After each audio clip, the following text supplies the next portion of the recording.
tardes, bienvenidos a Doctor Responde. Hoy vamos a hablar acerca de la diabetes, todo lo que debemos saber acerca de esta patología. Nos acompaña el doctor Edgar Mesinda Jan, especialista en medicina interna y endocrinología de Clínica Embalaco Quirónsalud. Doctor, muy buenas tardes. Muy buenas tardes, Paula. Bueno, el pasado 14 de noviembre se conmemoró el Día Mundial de la Diabetes. Hablemos acerca de esta enfermedad. ¿Qué es la diabetes? ¿Qué la genera? La diabetes es una enfermedad que hoy en día pues ya casi todo el mundo conoce que se trata de un problema del metabolismo de las glicemias, de la glucosa. Diabetes no es otra cosa que los estados de incapacidad para controlar adecuadamente unos niveles de glicemia. O sea, es una hiperglicemia, así se traduce la forma en que se presenta la diabetes. La diabetes, como sabemos todos también, es una enfermedad que se presenta en dos formas principalmente, una diabetes que se llamamos diabetes tipo 1 y la otra es la forma de diabetes tipo 2 y involucra principalmente el páncreas. Cuando el páncreas no funciona adecuadamente, entonces las personas no pueden controlar muy bien esos niveles de glicemia. Entonces tener hiperglicemia es exactamente lo mismo decir tener una diabetes. ¿Qué siente una persona que tenga diabetes? Hay un rango bastante amplio de síntomas. Hay personas que pueden no sentir nada debido a que los niveles de glicemia están ligeramente elevados. O sea, si vamos a decir que los niveles máximos a nivel de estado de ayuno pueden estar cercanos a 100, 110 máximo. Si vemos que los glicemias están en 130, 140, puede que la persona no esté sintiendo nada. Y hay los rangos en que la gente sí tiene muchos síntomas y es principalmente cuando esos rangos se van volviendo mucho más amplios. O sea, glicemias supremamente elevadas, 200, 250, 300, entonces las personas pueden tener visión borrosa, algo que se llama poliuria, que es estoy orinando mucho, polidipsia, tengo mucha sed, polifagia, tengo mucha hambre, es debido a esos niveles altos de glicemia. ¿Cuáles son esos factores de riesgo? Factores de riesgo depende. Si estamos hablando de la diabetes tipo 2, que es la más común, que es la que se presenta principalmente en adultos, que tienen relación con estilos de vida, como son obesidad, tienen relación con edad, más edad se tiene. Esas son las diabetes que aparecen principalmente en mayores de 40 años, cuando son personas muy obesas. Pero hay un factor de riesgo que hay que tenerlo en cuenta, y son los antecedentes familiares. O sea, riesgos familiares de hacer diabetes existen, por lo tanto, yo tengo que estar muy pendiente de si en mi familia ha aparecido la diabetes tipo 2, para yo también estar muy atento de no engordarme, de mantener un peso bajo, de hacer una actividad física para que no tenga ese riesgo de hacer diabetes normalmente. Precisamente nos pregunta Nena 392, ¿una persona que ha tenido hipoglucemia y con antecedentes familiares puede llegar a tener diabetes? La palabra hipoglucemia se usa mucho y a veces es mal usada. Se presentan más que todos esos estados de hipoglicemia, que es una sensación de mareo o que puede tener un poquito de sudoración cuando la gente come, sobre todo en mujeres cuando hacen dietas. Esos estados de hipoglicemias anteceden una diabetes, no. Lo que antecede una diabetes es básicamente que yo tenga historia familiar, mis padres han sido diabéticos, mis tíos han sido diabéticos tipo 2, yo soy una persona sedentaria, yo soy una persona obesa. Esas son las personas que tienden más a hacer ese tipo de diabetes. Bueno, doctor, nos pregunta Maggie Neutral, ¿qué tiene que ver la insulina con el hirsutismo? ¿Tiene alguna relación? Lo que pasa es que el hirsutismo, cuando hay un síndrome que se llama el síndrome de ovario poliquístico, en la cual cursa con hirsutismo, para las personas que no sepan qué es hirsutismo es un exceso de vello corporal en las mujeres, se puede presentar una asociación de algo que se llama resistencia a la insulina con el problema del hirsutismo. Por eso es que la insulina está involucrada ahí. pero es algo que es un poquito complejo de entender. Es básicamente, son personas que pueden manifestar intolerancia a los carbohidratos, resistencia a la insulina, problemas en los ovarios y además tener un problema de hirsutismo. Eso se puede ver, esas asociaciones, pero no tiene nada que ver directamente en uno tener que ser diabético con tener hirsutismo. No es nada que ver con lo otro. ¿Está asociada la diabetes precisamente a al sobrepeso? Mucho, claro.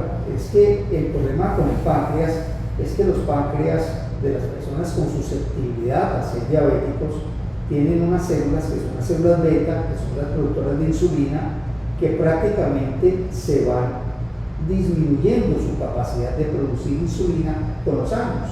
Si yo tengo más años, pues los órganos han sido más usados, y si yo tengo más obesidad y yo tengo unas células que producen insulina, voy a tener más necesidad de utilizarlas. Si no tengo una buena reserva de insulina, porque por familia tengo una tendencia a ser diabético, sí voy a tener ese riesgo, obesidad con ser diabético. Pregunta en Facebook, ¿la diabetes es curable? La diabetes es curable. A ver, lo que pasa es que cuando se es obeso y las personas han desarrollado una intolerancia a los carbohidratos, están empezando a tener glicemias elevadas, y resulta que a esos obesos los someten a cirugías bariátricas. Entonces los bariátricos dicen, hemos curado la diabetes porque cuando las personas se vuelven flacos, pues las glicemias mejoran. Entonces serían como si fuera una manera de curarlos, pero eso es temporal, eso simplemente perdió peso. O sea, toda forma de perder peso tempranamente en una persona que está tendiendo a tener glicemias elevadas, sí es una manera de mejorar su pronóstico de ser diabético, sí es cierto. Pero la palabra curar significaría que la persona no tuviera más riesgo en el futuro de ser diabético, cosa que no es cierto. No se cura la diabetes se controla, la hiperglicemia se controla. Entre más temprano se pesque una persona que está teniendo intolerancia a los carbohidratos o está teniendo hiperglicemia y se mejore su condición, se le puede perfectamente desaparecerle temporalmente esa normalidad de hiperglicemia. O sea que aquí las personas que sufren diabetes tienen que estar todo el tiempo en ese control, tienen que estar todo el tiempo cuidando sus hábitos. Sí, porque el problema que tiene es que su páncreas es más pequeño que las necesidades que tiene. Entonces, si él quiere equiparar su cuerpo con su páncreas, le toca perder peso. Pierde peso, se iguala a la capacidad del páncreas y andan perfectamente coordinados los dos. Y puede de esta manera tener una vida normal, ¿cierto? Con unas restricciones que son restricciones simplemente de volúmenes de comida, de tipos de alimentación, tener que hacer una actividad física, manejar el peso, que es una regulación sencilla si la gente lo entiende tempranamente y se adapta a ella. Bueno, nos preguntan, ¿qué causa la diabetes? Las causas de la diabetes ya dijimos, pues hay factores que son genéticos, hay factores que son obesidad, hay otras formas de diabetes que son destructivas porque hay un anticuerpo que se va contra las células beta del páncreas, eso es la diabetes tipo 1, que esa es una diabetes que la vemos afortunadamente menos en Colombia, la se ve mucho más en países nórdicos, donde la diabetes tipo 1 es mucho más frecuente. Hay diabetes de tipo genéticas, que son las formas que son raras, que también no son nuestras, que es una forma que se llama MODY. Hay diabetes secundaria a otras enfermedades, gente que tiene una enfermedad rara, que es el Cushing o una acromegalia, puede producir diabetes, o diabetes por destrucción debido a que una persona le dio una pancreatitis muy severa, se le destruyó el páncreas, le tocó sacarle pedazo del páncreas, entonces le da diabetes. O hay páncreas, por ejemplo, por tumores. Hay tumores que destruyen el páncreas, un tumor maligno, operarlo, también puede tener diabetes. Pero lo común, la diabetes más frecuente es la persona obesa que tiene su papá o su mamá o ambos con diabetes, que se continuó siendo diabético, que es sedentario, que fue cumpliendo años, pasaron de los 40, ese es el diabético más común, que es el diabético tipo 2. Genética y ambiente sumados haciendo un desastre cuando las personas no son conscientes tempranamente. Precisamente nos preguntan en Facebook también, ¿cuál es la diferencia entre el diabetes tipo 1 y tipo 2? Tipo 1, básicamente destrucción del páncreas, es un problema inmunológico, es una genética que se llaman los HLA, que simplemente son marcadores genéticos de susceptibilidad a que si un proceso de tipo infeccioso gastrointestinal raro le pueda producir un efecto destructivo de las células beta del páncreas. Es incomún, raro, no es predecible. No puedo saber, este le va a dar, este no le va a dar. Generalmente es en personas jóvenes, generalmente en las épocas de colegio, y es una destrucción de esas células beta y generalmente o siempre pues va a necesitar el uso de insulina. Este es diabéticos tipo 1. Afortunadamente, como les he dicho, es incomún. Y la otra forma, que es la asociación que ya hemos dicho, genética, obesidad, que hacen que seamos diabéticos tipo 2, que así se le ha llamado. Hay otra forma de diabetes que es gestacional, que es una mujer que entra al embarazo, está bien, pero hay una susceptibilidad genética a tener hiperglicemias y puede tener una hiperglicemia o una diabetes más o menos después de la semana 20, generalmente 20 o 24, cuando se incrementan las necesidades de insulina, puede tener una falla en esa capacidad de entregar insulina y son diabéticos estacionales, quiere decir durante el embarazo. Se controlan, la mayoría pueden terminar no siendo diabéticas en el posparto y les va muy bien. Nos pregunta Claudio en Instagram, ¿la diabetes es hereditaria? Ya lo mencioné, la diabetes, hay dos herencias de diabetes. Es la diabetes tipo 2, tiene unos marcadores genéticos. Hoy en día, con el genoma humano que se ha desarrollado, se ha podido establecer algunos riesgos genómicos para ser diabetes tipo 2. Pero hay una que es más hereditaria, que es la forma MODY. La forma MODY es rara, es una diabetes por un defecto a nivel de las células beta del páncreas para desencadenar todo lo que es la producción y liberación de insulina. Entonces, esa forma MODY es rara. Aquí tenemos varios pacientes o varios grupos familiares con la forma MODY, pero no, afortunadamente es una diabetes mucho más benigna desde el punto de vista de desarrollo de complicaciones crónicas, pero también es mucho más infrecuente. Hay que pescarla, hay que pensar en ella para hablar de las formas MODY de la diabetes, que es genética, pues es una herencia directa, pues los padres, los hijos van heredando la diabetes con facilidad. Nos pregunta Salomé Barba 1706, ¿una diabetes tipo 1 puede manejarse con dieta? A ver, la forma tipo 1, cuando se clasificó como tipo 1, quiere decir que se determinaron anticuerpos destructores de las células beta del páncreas.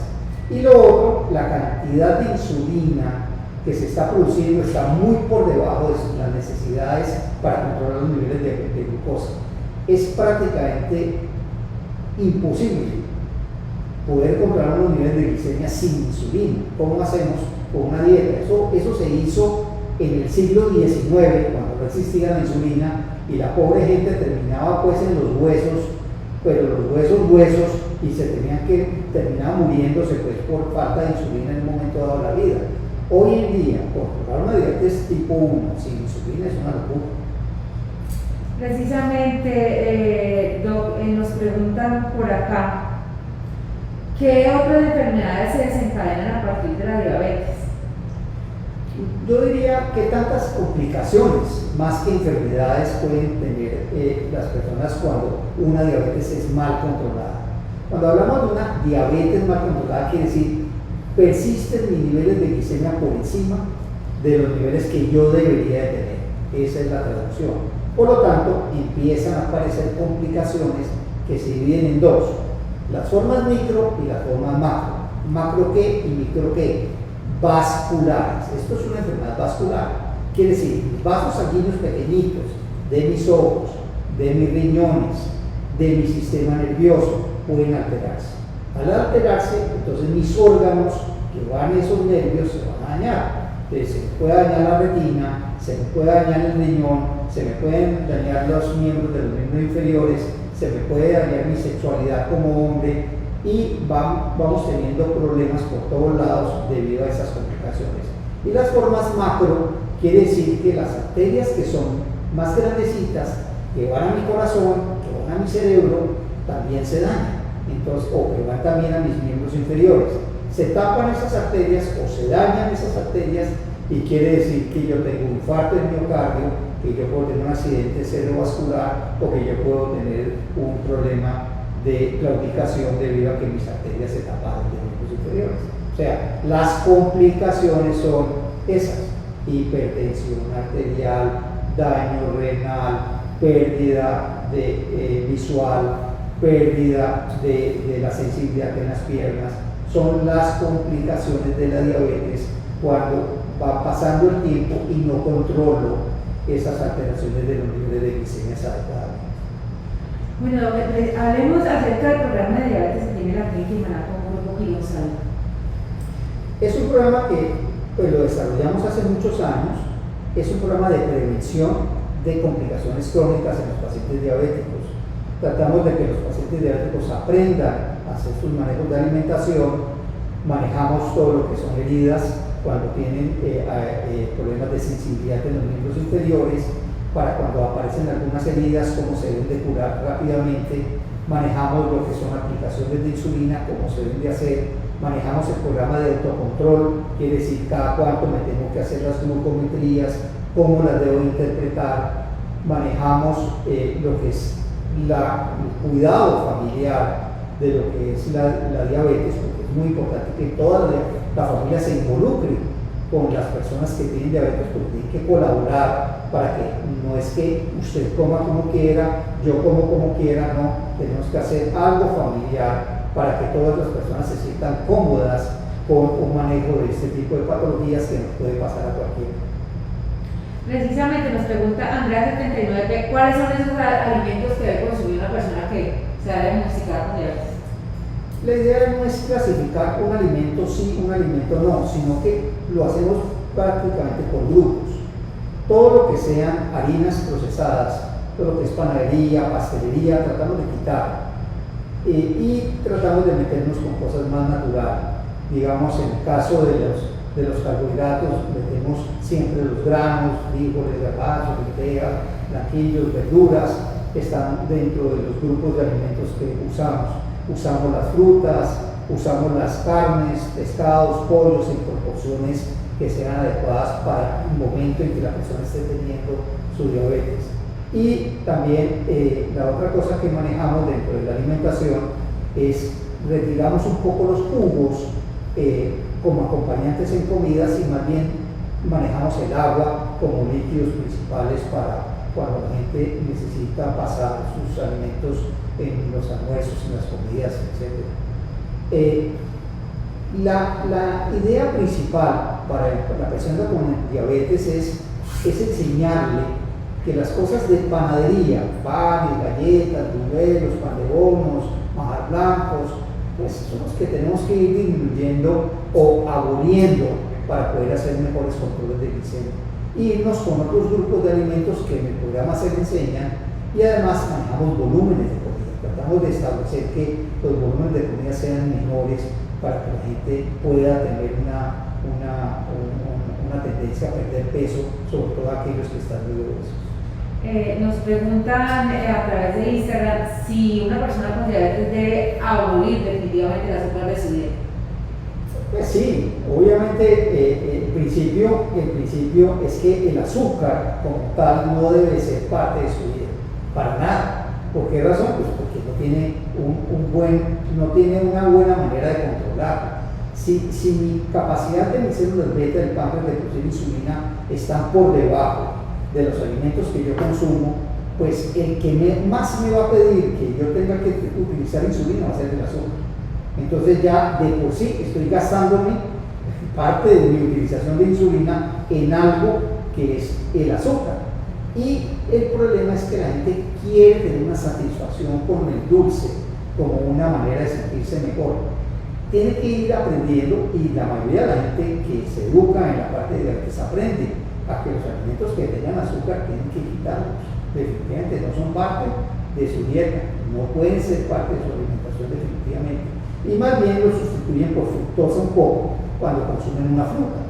Usted consume una fruta, está consumiendo una fructosa que se convierte en glucosa, claro, pero ella va amarrada cuando la está consumiendo a la absorción gastrointestinal, que es el bagazo de la fruta combinada con el azúcar, y da unas porciones menores que cuando usted se está comiendo algo que es dulce directamente, entra dentro del torrente sanguíneo y produce una necesidad de insulina rápidamente. Si eso lo hace, entonces va a hacer glicemias elevadas cada ratico, y eso lo va a perjudicar en las complicaciones que comentamos previamente. Y doctor, ¿y estos productos que sacan como el reemplazo del azúcar? Pues yo digo, la verdad es que pues el comercio trata de alguna manera de cuando hay una necesidad de suplantarlo, y tratan de usar a través de stevia o a través de otros dulces que no son realmente azúcar, suplantarlos, y para que la gente tenga cierta satisfacción.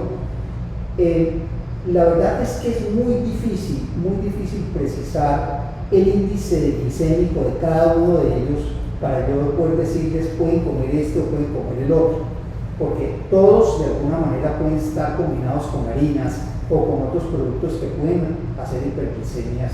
La otra cosa es que es una idea un poco errada de engañar al cerebro. Cuando ustedes tratan de engañar al cerebro con productos dulces a la boca, pero al cerebro no, entonces esa necesidad de dulce no se acaba. ¿Ves? Por eso la recomendación es que no lo engañen. Si ustedes quieren comer algo de dulce, coman, pero hagan en fruta. Una fruta contiene suficiente cantidad de dulce para que el cerebro quede satisfecho del dulce que se comió, y para que su boca también lo haga, y que se mida, porque las porciones son ya establecidas. Una fruta tiene un tamaño, y por lo tanto me como esa fruta y ya establezco que ese es mi límite para yo satisfacer. En cambio, los postres no tienen límites, y además se siguen engañando al cerebro de una manera muy boba, pero el cerebro no es bobo, el cerebro sigue pidiendo algo que no recibió.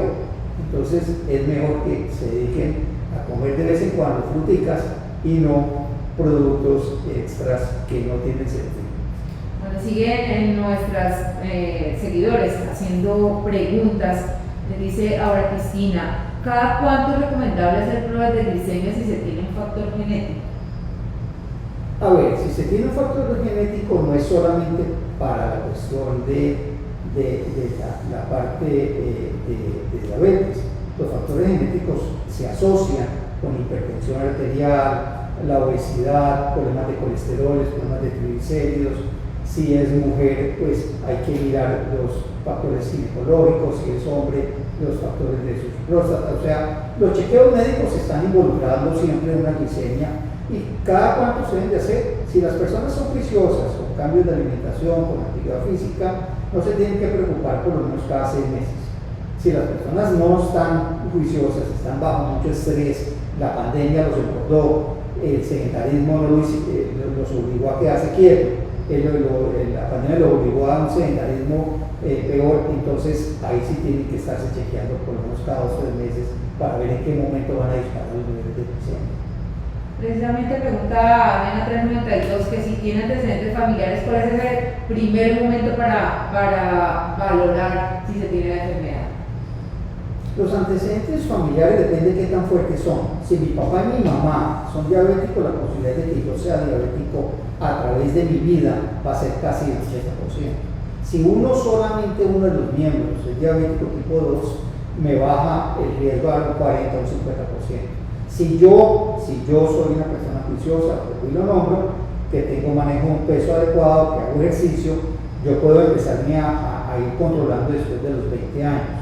Hago mis primeros controles de mis glicemias y establezco cuál es mi normalidad. cuál es mi normalidad en peso, cuál es mi normalidad en mi presión arterial, cuál es mi normalidad en mis glicemias perfectamente. Y lo puedo ir haciendo cada 4, cada 5 años sin ningún problema. No tengo que estar encima de estarme haciendo los exámenes en esas edades porque el riesgo a un peso normal de desarrollar una diabetes tipo 2 es muy rara por debajo de los 30 años. Entonces, después de los 30 años, si yo soy un poquito desjuiciado, empiezo a tomar trago, empiezo a volverme obeso, ojo, ahí sí ya empieza a tener riesgos de desarrollar la enfermedad con el tiempo. Nos pregunta Catalina 07 a través de Instagram, ¿qué debo hacer para mantenerme en prediabetes y no pasar a diabetes? O sea, ¿esa condición de prediabetes se puede cambiar? Sí, la prediabetes, o sea, hay estudios donde han mostrado que personas que se han ido engordando, que empiezan a tener una intolerancia a los carbohidratos, que es lo que se le llama prediabetes, pueden regresarse si regresan peso. O sea, si se tiene, por ejemplo, 45 años, se tiene un índice de masa corporal por encima de 27 y la persona procura y dice, Dios mío, mis glicemias están en 110, mis glicemias postprandiales están en 150, yo tengo que cambiar mi vida, y empiezan a hacerlo tempranamente ahí o en ese momento, eso regresa. Inmediatamente las glicemias se meten dentro de límites normales y la posibilidad de que pasen a ser diabéticos se van demorando a través de los años mucho más. Doctora, precisamente cómo generar ese cambio de conciencia, y porque finalmente cuando las personas van aumentando su peso, llegan a ser obesas, digamos que los hábitos son malos. ¿Cómo creamos esa conciencia para que la gente pueda empezar a tener esos cambios en el estilo de vida que cuando han sido durante tanto tiempo no son fáciles de modificar? Mire, el COVID cambió un poco la conciencia de la gente. La pandemia obligó, cuando los pusieron en primera fila a las personas que son obesas, a las personas con diabetes como los que pueden más complicarse, inmediatamente se sintieron aludidos y dijeron, yo no quiero que me pase eso a mí. Entonces comenzaron a controlarse un poco. Ese primer susto, ese susto grande que hemos tenido todos con este COVID, con esta pandemia, ha obligado y ha creado un poco más de conciencia en el cuidado de la salud. Eso lo hemos visto. Entonces, es bueno no asustarse siempre, pues, para poder hacer las cosas bien. Pero si la gente revisa un poco a su familia y revisa a sus padres qué les pasó, si se murieron y si tuvieron algún infarto o si tuvieron alguna complicación como amputaciones o como fallas renales, sepan que eso les puede pasar a ellos. Entonces, se crea conciencia a partir de experiencias negativas por desgracia. Hay otras personas que tienen ya una educación de cuidados personales más temprana y lo hacen a voluntad propia y logran de alguna manera cambiar sus vidas y sus destinos. Esto cambia destinos, los cambios de hábitos cambian destinos a la gente. Las conciencias de su propia salud cambian los destinos, y eso lo vimos ahora con la pandemia. Mis pacientes que han tenido una diabetes, que han estado muy bien controlados, a Dios gracias nada les ha pasado, y aquellos que han tenido por desgracia el contagio con el virus no les ha pasado nada. Ninguno de ellos ha terminado en cuidado intensivo, ni siquiera han tenido que acudir a la clínica para ser atendidos. ¿Por qué? Porque ellos adoptaron una actitud de control, metieron sus glicemias dentro de los límites normales, controlaron muy bien sus presiones arteriales y el virus les pasó derecho sin tocarlos. Y eso es lo que estamos viendo.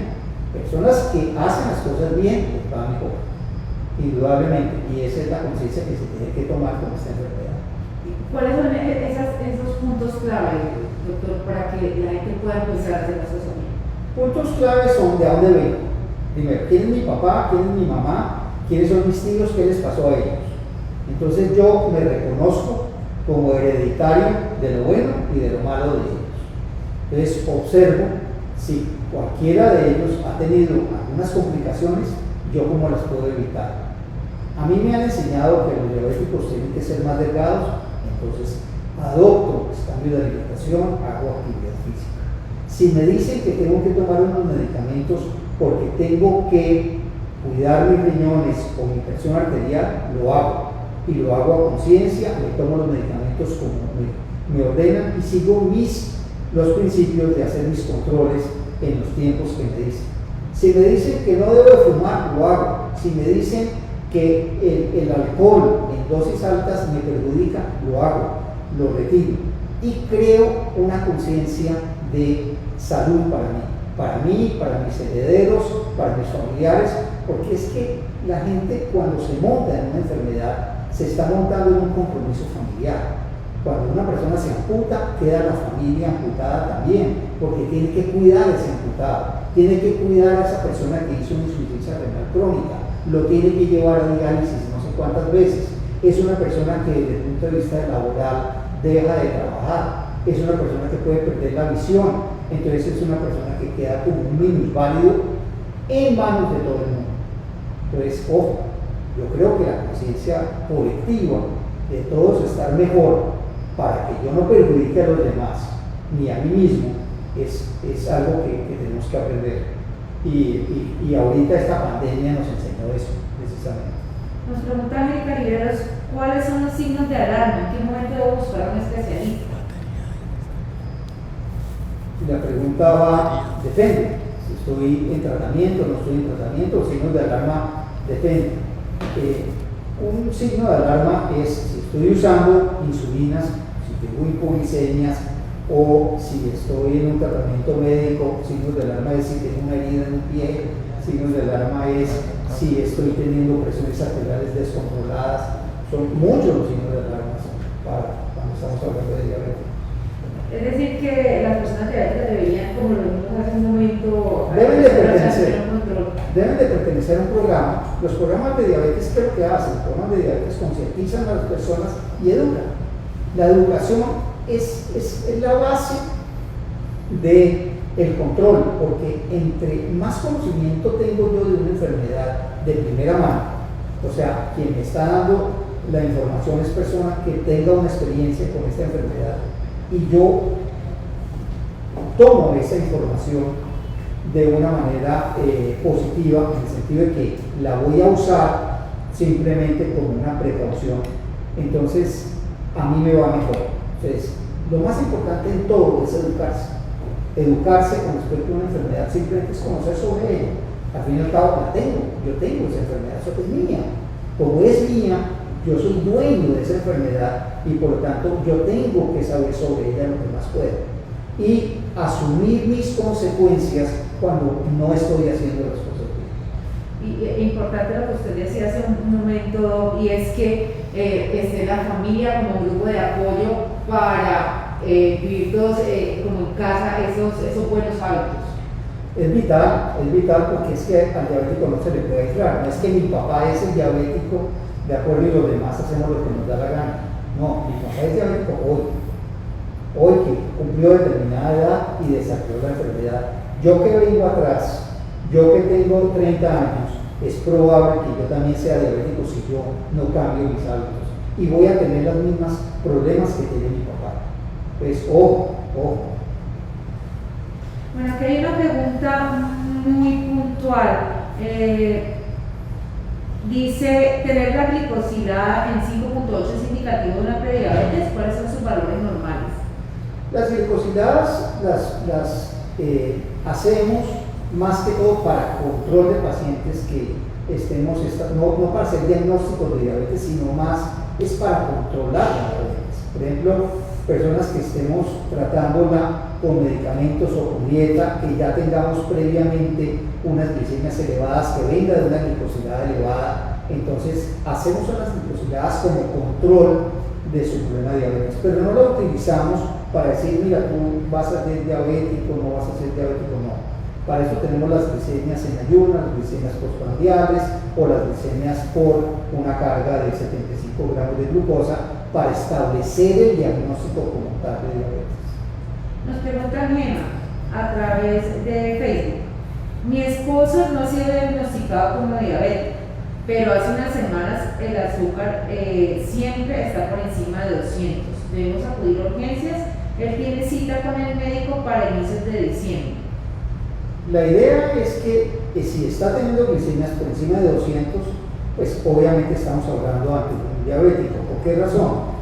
Cualquier glicemia tomada en cualquier momento, si está por encima de 200, es un diabético. Pero aquí el punto es el siguiente: ¿qué síntomas está teniendo la persona? Está teniendo síntomas de pérdida de peso, está teniendo poliuria, polidipsia, como les expliqué ahora. Si no está teniendo ningún síntoma, entonces es un examen que le está saliendo aislado, elevado, pero ojo, es bueno que asuma los cambios rápidamente.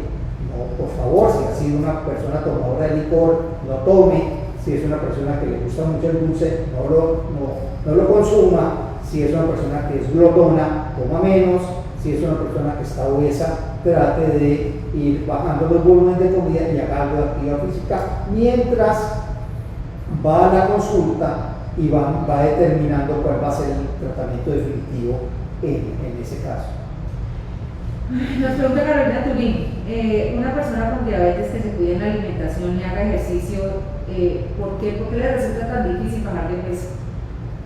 Depende del tratamiento que esté teniendo para el manejo de la diabetes. Si hay una persona que está teniendo un tratamiento con insulina, está obeso, la insulina le va a impedir perder peso. Si está obeso y está usando hipomesinantes orales como sulfonilurias, por ejemplo, glimetilida, este tipo de medicamentos, glibenclamida, le van a impedir perder peso. Hoy en día la diabetes está enfocada a obesos, no obesos. Cuando son obesos, entonces los medicamentos que estamos dándole son medicamentos que le permitan y le ayuden a perder peso. Entonces está la metformina, están los GLP-1, está un grupo que se llama los SGLT2, DPP-4, que son medicamentos modernos, diríamos así, que son de nuevas generaciones, que van apareciendo para que permitan que las personas, cuando se utilizan, controlan los niveles de glicemia y van bajando de peso también concomitantemente. Aquí Jack Carvajal nos pregunta a qué edad puede aparecer, cómo puede prevenirse. Hemos hablado ya de esto a lo largo de toda esta transmisión, pero por ejemplo, cuando aparece la diabetes en niños. En niños aparece, como te dije, relacionada con dos factores. O hay un factor que es destrucción de las células beta, que es la diabetes tipo 1, o hay una diabetes que es rara, que se llama el MODI, que es las formas de diabetes genéticas que también estamos viendo en nuestro medio, que simplemente hay que buscarlas y encontrarlas. La de MODI es simplemente una hiperglicemia leve que se presenta en estos niños sin ninguna repercusión física ni hemodinámica en las personas. Pero la diabetes tipo 1, que es la destrucción de las células beta, sí es catastrófica, porque es una pérdida completa de la capacidad de producir insulina. El niño pierde peso dramáticamente, tiene una poliuria y una polidipsia tremenda, y el niño puede terminar en coma si no se lleva rápidamente a un servicio de urgencias. Eso no es prevenible, eso es simplemente observable. Si un niño empieza a perder peso, lo ven que está comiendo más de la cuenta, lo ven que está orinando más, lo ven que está con demasiada sed, corran rápido a un servicio de urgencia, hagan una glicemia y establezcan el diagnóstico y el tratamiento adecuado. Hoy en día ya hay mucho más sensibilidad que lo que había antes. Cuando yo hice medicina veíamos muchos niños, o pues no muchos, pero sí veíamos niños viniendo por urgencias, la mamá trayendo a los niños muy deshidratados, los niños casi en coma, porque no sabían qué les había pasado. Hoy en día ya rápidamente pescan que el niño está un poquito diferente, que está orinando más de la cuenta, ese niño algo le está pasando y rápidamente establece un servicio de salud para saber qué va a pasar. Y si la diabetes es gestacional, ¿esto puede afectar al bebé? Claro, la diabetes, por eso toda mujer embarazada tiene que tener un control, y el control tiene que estar metido en los niveles de glicemia y sobre todo mujeres que tengan riesgo. ¿Qué es una mujer a riesgo? Si yo tengo familiares diabéticos y además soy una mujer que entré al embarazo muy obesa y tengo más años, digamos una mujer primigestante que tenga 35 años, que tenga una obesidad importante, ojo, ella va a establecer una diabetes muy probablemente. Entonces, si ella no es consciente de eso, no hace un control, entonces va a tener un niño macrosómico, porque el azúcar que ella está teniendo en sangre de manera elevada va a pasarle a través de la placenta al bebé y va a ser un bebé enorme. Bebés enormes son un problema porque primero pues, tienen mucho riesgo de no desarrollar la parte pulmonar y no pueden respirar solos cuando nazcan, o pueden tener problemas de hipoglicemias, eso sí, cuando nazcan porque tienen un páncreas demasiado grande. Eso es un riesgo enorme. Además que las hiperglicemias durante el embarazo pueden producir deformidades genéticas en los niños, o sea, los niños tienen trastornos de los riñones o trastornos cardíacos secundarios a las hiperglicemias. Entonces, mujer que vaya a entrar a un embarazo, haga por favor controles antes del embarazo de peso, planifiquen un embarazo, sean responsables en eso, no entren a un embarazo a la buena de Dios, porque no les va a ir bien si entran en esas condiciones. Bueno, para ir cerrando, recordemos nuevamente el servicio que se tiene en el programa de diabetes de cliente Maraco. En Maraco cuenta pues, con enfermeras entrenadas, hay lo que es el programa de la parte educativa para ir enseñando a las personas individuales o en grupos para qué es la enfermedad, cómo se controla, qué es una glucometría, cómo se hacen los autocontroles, cómo se aplica la insulina, cómo se aplican otros medicamentos que también se usan inyectados, como son los GLP-1, cómo los medicamentos que les ordenan los médicos, cómo deben de tomárselos, cuáles son los efectos colaterales, cómo se debe hacer cambios de alimentación. Eso es un programa de diabetes. Educar para que la gente tenga información suficiente y sepan asumir una enfermedad que es crónica. 3 conclusiones claves para cerrar la transmisión. 3 conclusiones. 1. La enfermedad la diabetes es una enfermedad universal, se ha ido incrementando desgraciadamente por factores de sedentarismo y obesidad. La recomendación para todo el mundo es, esta pandemia nos ha enseñado que ser sanos nos va mejor a todos cuando somos sanos, porque nos podemos defender ante lo impredecible que ha sido este bendito virus. Entonces, mantengamos pesos bajos, hagamos buena cantidad de actividad física, seamos conscientes de nuestra propia salud y vamos felices. Muchas gracias, es el doctor Edgar Mesina, especialista en medicina interna y endocrinología de Clínica Embaraco Quirón Salud. Este ha sido nuestro doctor Responde. A ustedes muchas gracias por estar en sintonía y nos vemos la próxima semana con un tema de gran interés. Muchas gracias a todos.